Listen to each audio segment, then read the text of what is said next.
People love noise. They don't just prefer it, they require it.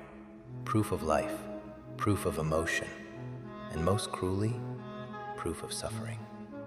Noise is their comfort zone, the familiar, predictable signature of drama. A shouting person? That's a narrative they understand. A victim, a temporary madman, someone who can be contained, calmed, and eventually dismissed. The breaking of objects, oh, they love that.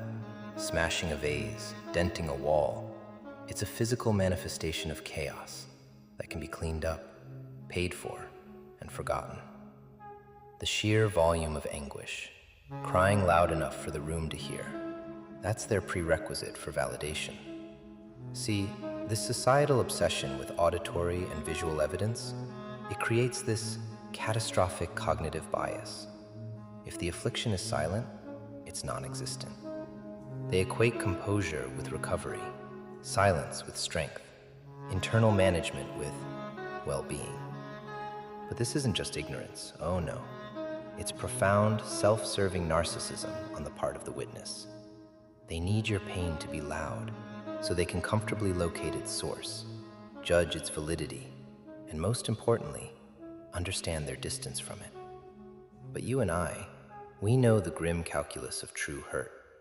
We learned the inverse principle, early, in the quiet, suffocating hours after the damage was done. The greatest terror is not the public breakdown. It's the perfectly calm surface, concealing the volcanic shift beneath. The quiet kind of pain is not only the most enduring, it's the most transformative. The pain that screams, fleeting, exhausting itself in its own volume. The quiet pain, persistent agent of chemical change. It doesn't dissipate, it settles, condensing into a new, denser personality structure. When pain is internalized, it forces this terrible, beautiful evolution. It compels you to stop seeking external validation, the need to cry loud enough, and to focus inward, becoming the architect of your own defenses.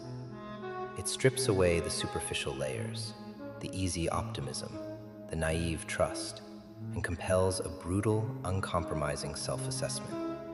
This is the crucible, where the most profound and irreversible changes occur.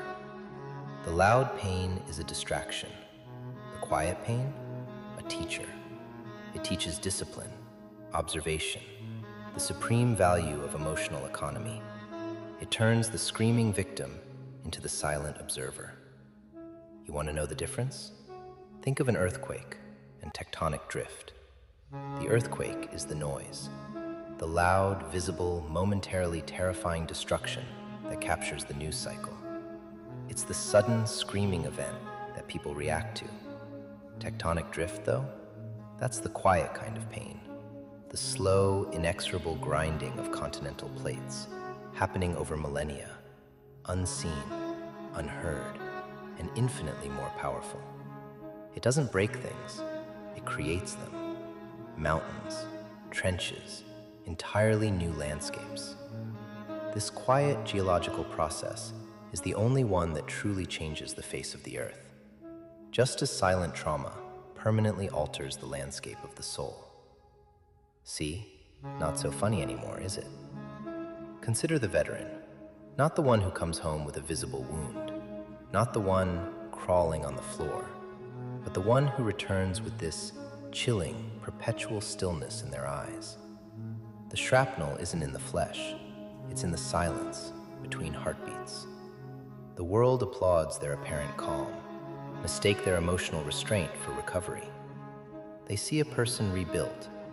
They fail to see the quiet, constant internal war, where the pain just sits there. A memory that doesn't trigger a scream, but a paralyzing, cold detachment. The scream is for the living, the healing. The silence? The silence is for the ones who have simply adapted to the weight of their own shadow. And that's the real joke. They think silence means you're fine. They think stillness means you've moved on. But you know better. You know that silence is the sound of someone who learned that that screaming changes nothing. So you stopped, not because the pain left, but because you realized the world doesn't deserve to hear it. So here's what you need to understand. The tyranny of noise isn't about sound. It's about control. The world demands you perform your pain because performance gives them power. They can measure it, manage it, dismiss it. But when you go silent, when you stop giving them the show, you become unreadable, unpredictable, dangerous. And they hate that because your silence is proof. Proof that you don't need their validation, their comfort, their shallow understanding. Your silence says, I survived this without you. And that's the loudest sound they'll ever hear.